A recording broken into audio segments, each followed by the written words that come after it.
Ipinanganak na alipin sa kolonyal na New York, si Elizabeth Freeman ay hindi inakalang mag-iiwan ng bakas sa kasaysayan.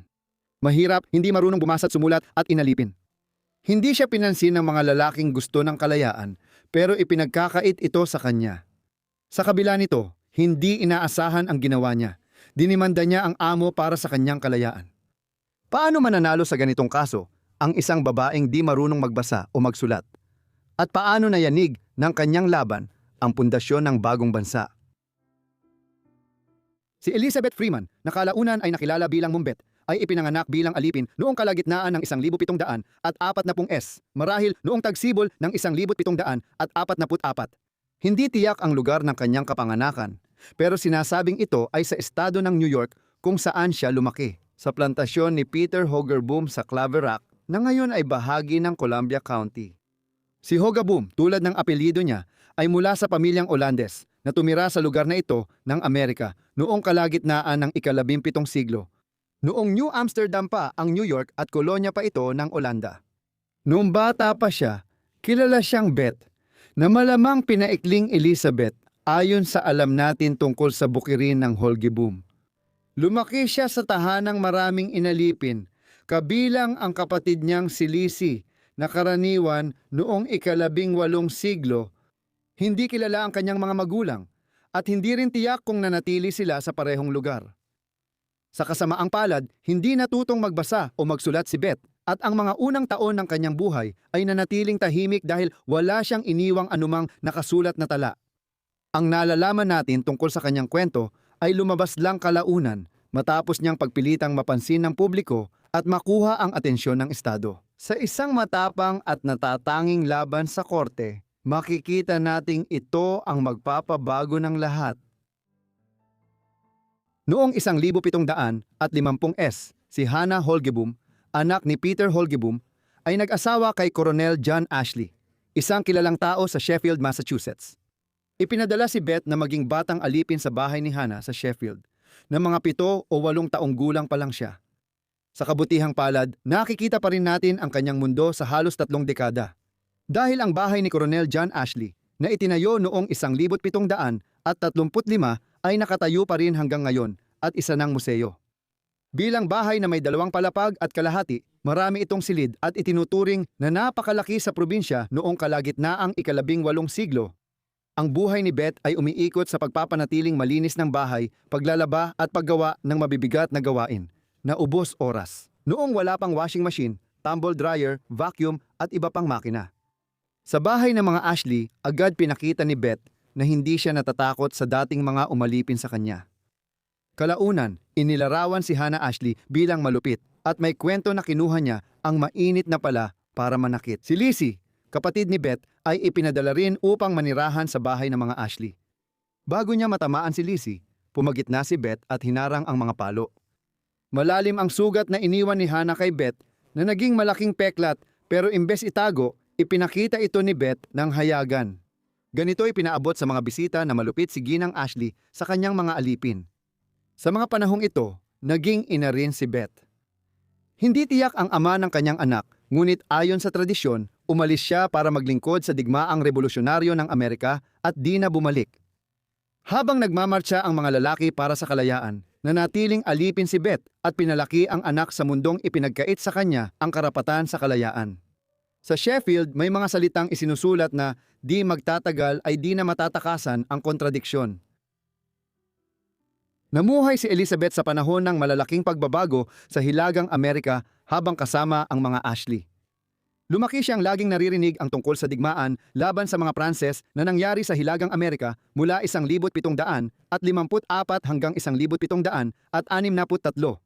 Nagtapos ang labang ito nang sakupin ng Britanya ang tinatawag noon na teritoryo ng New France, na kilala natin ngayon bilang Canada, habang ang Massachusetts ay nanatiling nasa ilalim ng pamumuno ng Britanya.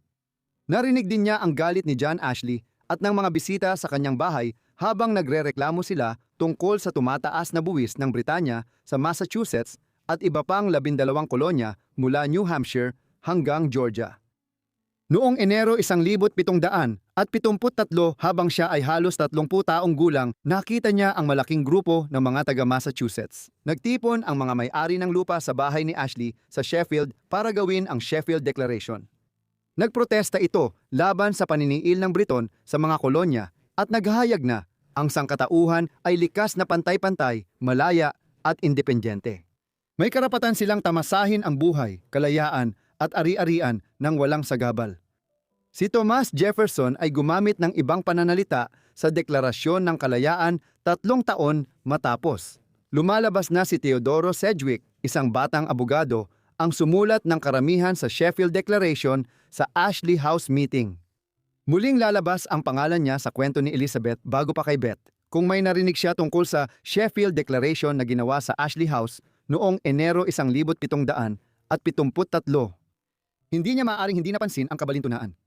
Mga lalaking nagsasabing lahat ay may karapatan sa kalayaan, ang sumulat ng mga matatayog na katagang iyon habang siya'y nakakadena. Sa ilalim ng iisang bubong, ang wika ng kalayaan ay umalingaw-ngaw sa mga bulwagan. Ngunit hindi siya kasali doon. Hindi pa, pero sa mga susunod na taon, magpapasya siyang patunayan kung may kabuluhan ba ang mga salitang iyon. Mahalagang pangyayari ang Sheffield Declaration sa pagsisimula ng digmaang revolusyonaryo ng Amerika. Naganap ang Boston Tea Party sa Massachusetts noong Disyembre 1773. Sinundan ito ng lumalalang sitwasyong pampulitika na nagresulta sa pagsiklab ng digmaan noong tagsibol ng 1775.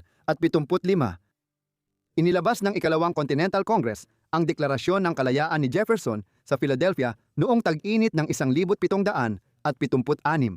Matinding digmaan ang sumiklab laban sa Britanya na natalo noong 1781 at dito nagtapos ang Britanya. Kinilala ang kalayaan ng Estados Unidos ng Amerika noong 1783. Kasabay ng paglikha ng bagong federal na estado, nagkaroon ng sariling konstitusyon ang Massachusetts noong 1780. Kasama rito ang sumusunod na bahagi na sumasalamin sa Sheffield Declaration at sa Declaration of Independence. Ang lahat ng tao ay ipinanganak na malaya, pantay-pantay, at may likas, mahalaga, at di maaalis na mga karapatan, kabilang ang mga sumusunod. Karapatang tamasahin at ipagtanggol ang buhay at kalayaan. Ang karapatang mag-angkin, magmay-ari, at protektahan ang ari-arian. At sa kabuuan, ang karapatang hanapin at makamtan ang kanilang kaligtasan at kaligayahan. Lahat ito ay hahantong sa pagsingil. Malapit nang gamitin ni Elizabeth ang matatayog na pangakong ito. Haharapin ang nagpaalipin sa kanya at hihingin ang kalayaang ipinagkait sa kanya. Noong 1781, dahil alam niya ang laman ng saligang batas ng Massachusetts, pinitisyon ni Beth ang kanyang kalayaan, batay sa ideya na ipinagbabawal ng saligang batas ang pagkaalipin sa estado. Ayon sa isang kwento kalaunan, sinabi niya kay Theodore Sedgwick, ang abogadong gumawa ng Sheffield Declaration noong 1773. Narinig ko kahapon na binasa ang papel na iyon na nagsasabing lahat ng tao ay nilikhang pantay-pantay at bawat tao ay may karapatan sa kalayaan. Hindi ako hangal. Hindi ba ako bibigyan ng batas ng kalayaan? Magkahalo ang naiwan ni Sedgwick sa kilusang abolisyon, pero naniniwala siyang salungat ang pagkaalipin sa bagong konstitusyon ng Massachusetts kaya tinanggap niya ang kaso. Agad niyang isinumite ang mga papeles para kay Beth. Isa pang inaliping lalaki sa bahay ni Ashley, si Brom, ay isinama sa kaso para palakasin ito dahil limitado noon ang legal na karapatan ng mga babae. Noong 1871, isinampa ang kasong Brom-Beth laban kay Ashley para makamit ang kanilang kalayaan. Malaki ang magiging epekto nito sa batas ng Massachusetts. Nagsimula ang paglilitis ng Brom-Beth laban kay Ashley sa County Court of Common Pleas sa bayan ng Great Barrington noong Agosto 1781. Ang abogado ni Sedgwick sa kaso ay si Tapping Reeve, nagtatag ng Litchfield Law School sa Connecticut, isa sa pinakaunang paaralan ng batas sa Amerika. Sila ay kabilang sa pinakamahuhusay na abogado sa Massachusetts. Ipinaglaban nila na ang bagong Massachusetts State Constitution ay nagbawal sa pagkaalipin sa estado. Kailangan ng palayain sina Brom at Beth. Sabi ni John Ashley, hindi alipin ang dalawa kundi tagapaglingkod na walang ibang matuluyan. Isang karaniwang paliwanag noong huling ika-18 siglo. Nagdesisyon ang hukuman para kina Brom and Beth, inutusan si Ashley na palayain sila at bayaran sila para sa mga taon ng libreng trabaho. At kaya nagawa ni Beth ang hindi inaasahan. Nagwagi siya sa sandaling iyon. Siya ang naging unang African-American na babae na nakamit ang kanyang kalayaan sa ilalim ng konstitusyon ng Massachusetts. Ginawang isang buhay at hindi mapapasubali ang katotohanan ang pangako nitong pagkakapantay-pantay. Pagkatapos makalaya sina Brom, inalok silang magtrabaho ng may bayad sa bahay ni Ashley. Karaniwan itong sitwasyon ng maraming pinalayang alipin sa Amerika noong huli ng ika-18 at unang bahagi ng ika-19 na siglo. Karamihan sa kanila ay naging katulong na lang sa bahay na mababa ang sahod. Pero tinanggihan ni Beth ito at nagtrabaho siya kay Theodore Sedgwick. Mahigit 25 taon siyang nanilbihan sa pamilya Sedgwick bilang yaya ng mga anak ni na Theodore at Permely at naging malapit na miyembro ng pamilya. Sa panahong ito rin dumikit sa kanya ang pangalang Mombet. Pagkatapos niyang malaya noong 1781, ginamit niya ang apelyidong Freeman at nakilala bilang Elizabeth Freeman. Pinapakita ng paggamit ng Sedgwick children sa pangalang Mambet ang kahalagahan niya sa pamilya. Si Catherine Sedgwick, anak ni Theodore at kilalang manunulat, ang nagbigay ng pinakadetalyadong kwento tungkol sa buhay ni Mambet. Noong 1853 matanda na si Catherine nang isulat niya ang aklat na Pagkaalipin sa New England na inilathala sa Bentley's Miscellany. Bagamat magaan ang paglalarawan ng pagkaalipin sa Massachusetts at ibang hilagang estado, mahalagang sanggunian ito tungkol sa buhay ni Beth at kung paano niya nakuha ang kalayaan. Habang nagsisimula ng bagong buhay si Beth bilang malayang babae, naapektuhan ng kanyang mga ginawa ang batas ng Massachusetts sa tahanan ng Sedgwick. Ang kaso niya na isinampa kasabay ni Brom noong 1781 ay kabilang sa ilang kaso noong early 1780 dekada na nagsasabing iligal na ang pagkaalipin sa ilalim ng bagong saligang batas ng Massachusetts noong 1780. Tatlong magkakahiwalay na kaso sa korte ang tinatawag na mga kaso ni Quock Walker, kahit na iisang tao lang ang sangkot. Isang inaliping lalaki na kilala bilang Kweku o Quock Walker. Bilang resulta, malinaw na kahit sa mga gustong panatilihin ang pagkaalipin sa Massachusetts, ang institusyon ay nabubuhay na lang sa hiniram na panahon.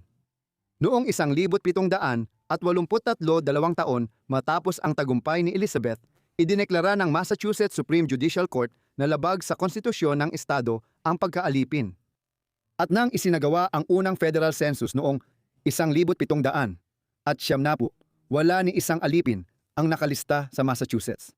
Dahil dito, ang Massachusetts ay isa sa unang malalayang estado sa Estados Unidos. Kasunod ng Vermont Republic, na bilang isang malayang estado noong 1777 ay nag-abolish ng pagkaalipin mula sa pagkakatatag nito at Pennsylvania na nag-abolish ng pagkaalipin noong 1780. Samantala, ika-19 na siglo na nang alisin ng ilang hilagang estado gaya ng New York ang pagkaalipin. Kaya, sa kanyang tagumpay, natulungan ni Elizabeth Freeman na baguhin ang takbo ng kasaysayan. Ginawang isa ang Massachusetts sa iilang lugar sa Estados Unidos kung saan tuluyang nawala ang pagkaalipin noong ika-18 siglo. Habang nagtatrabaho si Elizabeth sa Sedgwick House, nagkaroon siya ng pangalawang propesyon bilang lokal na manggagamot, nurse at kumadrona. Noong unang bahagi ng ika-19 na siglo, nakapag-ipon siya ng pera para makabili ng sariling bahay.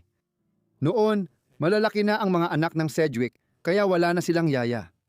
Kaya nagretiro siya at lumipat sa sariling bahay sa Cherry Hill, Stockbridge. Ang anak niyang babae na may sarili ng mga anak ay nakatira malapit.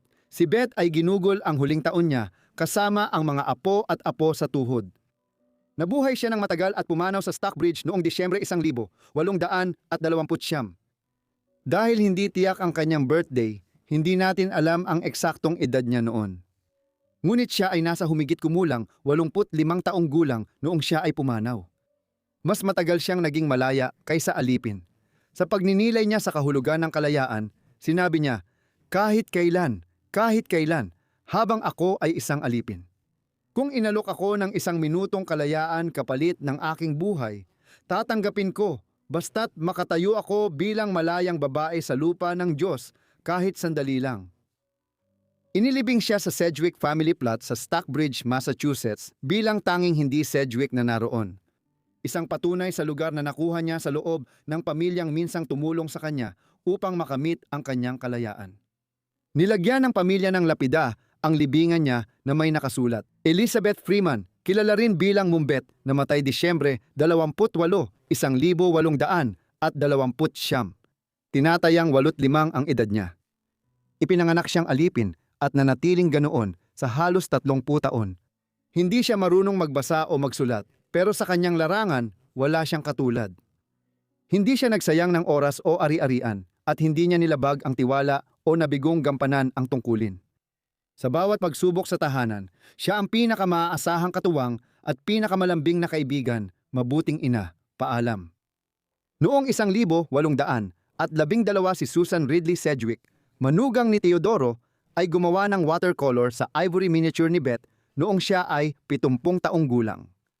Inaalagaan ito ngayon ng Massachusetts Historical Society at ito lang ang tanging kilalang larawan niya sa loob ng 2 siglo mula nang pumanaw siya. Ang kanyang kwento ay naging sentro sa kasaysayan ng abolisyon sa Estados Unidos. Paalala na ang kalayaan ay hindi lang batas, kundi inangkin ng mga matapang na lumaban para dito. Noong Agosto 2022, naglunsad ang Sheffield Historical Society ng estatwa bilang parangal sa kanya at pagkilala sa kanyang papel sa kalayaan. Madalas siyang tinutukoy bilang Rosa Parks ng kanyang panahon. Ang tapang ni Elizabeth Freeman ay nagbigay sa kanya ng kalayaan at naging simula ng kilusang nagbago sa bansa. Maraming salamat sa inyong lahat sa panunood ng video na ito tungkol kay Elizabeth Freeman. Sana ay nahanap ninyong kawili-wili ito. Ipaalam ninyo sa akin ang inyong opinyon tungkol sa kanyang buhay sa ibaba sa mga komento. At kung may mga suhestyon kayo, sabihin din ninyo sa ibaba sa mga komento. Sana nakasubscribe na kayo at naka-on ang notifications para agad ninyong makita ang mga bagong video ko. Yun lang muna. Magkita tayo sa susunod na Forgotten Lives. Salamat.